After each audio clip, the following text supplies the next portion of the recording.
Hello 7th graders, welcome back. This is lesson 2.2, adding rational numbers. Make sure you have your math notebook out and you've turned to a brand new page and you put the heading at the top, 2.2, adding rational numbers, and below write the essential question that we are trying to work to answer on this lesson. How can you use what you know about adding integers to add rational numbers? Okay, a few rules, reminders that we learned when we were in chapter 1 in integers and absolute value. Reminder that adding a negative is the same as subtracting a positive. Subtracting a negative is the same as adding a positive. And adding numbers with the same signs will get you an answer with that same sign. Okay, so if you're adding positives, you're always going to be getting positive answers. If you're adding negatives, you're always going to be getting negative answers. You can pause here, make sure that you write these rules down in your notebook so you can refer to them when you're working on your assignment. Alright, if two rational numbers have different signs, you can subtract and keep the sign of the rational number with the larger absolute value. Okay, remember absolute value is the distance a number is from 0, and it is always positive. Okay? So looking at these two examples here, I'm going to go through the first one in fraction, 1/3 plus a negative 4/9. Okay, and think back to our integer rules.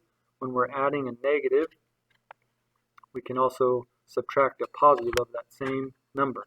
But in this situation, I'm going to use absolute value to help you understand how we can use absolute value to help us. First, when we're adding fractions, we need to find a common denominator. And we have 3 and 9, and I know that 3 goes into 9, so I'm going to use 9 as the lowest common denominator. In order to get there, I need to multiply by 3 and do the same on the top. Okay, and then we would get 3/9 plus a negative 4/9. Okay, and as the rule says up top, subtract and keep the sign of the rational number with the larger absolute value. Okay, so in order for us to subtract, I'm going to use the bigger number to take away the smaller number. So we have 4/9 minus 3/9, and we can just subtract straight across the numerators. 4 minus 3 will give us 1, and our denominator stays the same, so we get 1/9. Now we need to figure out if this is a positive 1/9 or a negative 1/9. Okay? And if we look at the absolute values of 3/9, the absolute value of 3/9 is 3/9, and the absolute value of negative 4/9 is 4/9, and 4/9 is bigger than 3/9, so we're going to use the sign associated with the 4/9. So our answer is going to be negative. So we get negative 1/9. Okay. Now, if you wanted to use the other way, and you wanted to and you remembered that subtracting or adding a negative is the same as subtracting a positive, you could do 1/3 or 3/9 minus 4/9, and understanding that 3 and taking away 4 will leave us at negative 1. So we'll have negative 1/9. Okay, so either way works there. How about this next example? Negative 25/100 plus 10/100. All right, so we're using different signs, so the same thing applies. We can subtract. So I'm going to just do 0.25 minus 0.10. And we will get 5 minus 0 is 5, 2 minus 1 is 1. Bring down our decimal, and we get 0.15. Now, we need to figure out if it's positive or negative. And if we look at the absolute values, the absolute value of negative 0.25 is a positive 0.25, and the absolute value of 0.1 is positive 0.1, and 0.25 is greater than 0.1, so we're going to use the sign associated with that 0.25, and that is a negative. So our answer is going to be a negative 1500, 0.15. All right, make sure you pause here if you need to. Make sure you get these examples down in your notes.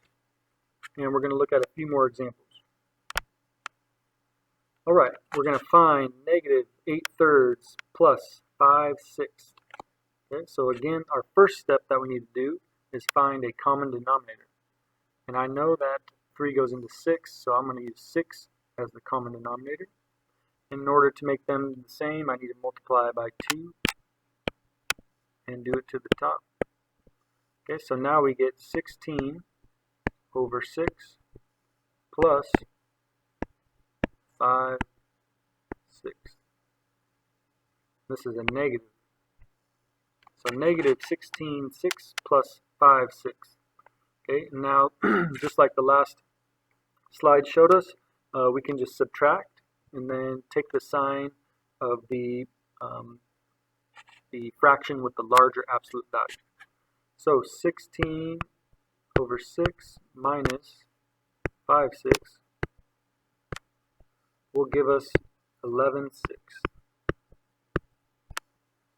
Okay, and now if we look at the absolute values, the absolute value of 6/16 is a positive 6/16, and the absolute value of 5/6 is a positive 5/6.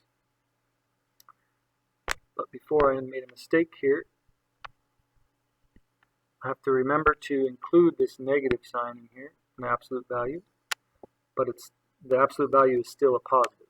So the absolute value of 6/16 is bigger than the absolute value of 5/6, or sorry, 16/6 is bigger than 5/6, so we're going to use the symbol related to that 16/6. So our answer is going to be negative 11/6. Alrighty, another example here. Negative 4.05 plus 7.62. Alright, so we have decimals here, and I'm going to use subtraction, and then we'll look at the absolute values. So if I have 7.62 and I want to take away 4.05, can do that, and then we can do our subtraction. Now can't take 5 from 2, so we need to borrow. So this will become a 5, and this will become a 12.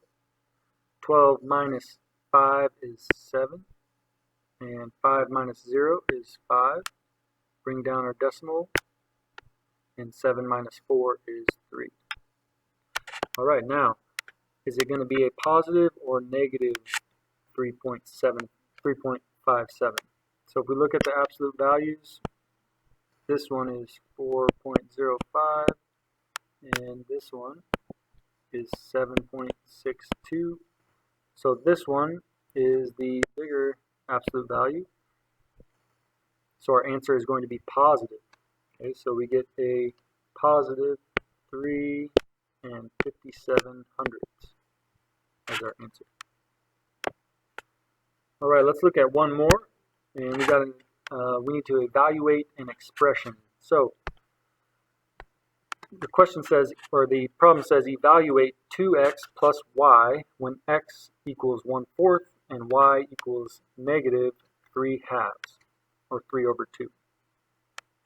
The first thing we need to do is substitute our values in for our symbols. So that will look like 2 times 1/4 plus negative 3/2, 3 over 2. Alright, now we can do some arithmetic here. And remember, when we multiply, we can put any whole number into fraction form by placing it over 1. So I'm going to do that here, and we will get 2 over 1 times 1 over 4. And that will equal 2 over 4, which is equal to 1/2. So now we have 1/2 plus a negative Okay, and just like we've been doing, we just subtract. So 3 halves minus 1 half will leave us with 2 halves, or 1. Now, is this going to be a positive 1 or a negative 1? Let's take a look.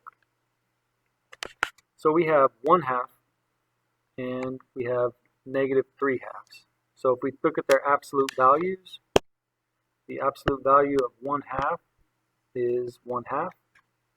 The absolute value of negative 3 halves is 3 halves. And that negative 3 halves is bigger, so we're going to take the sign associated with that 3 halves, and it is a negative. So our answer is negative 1.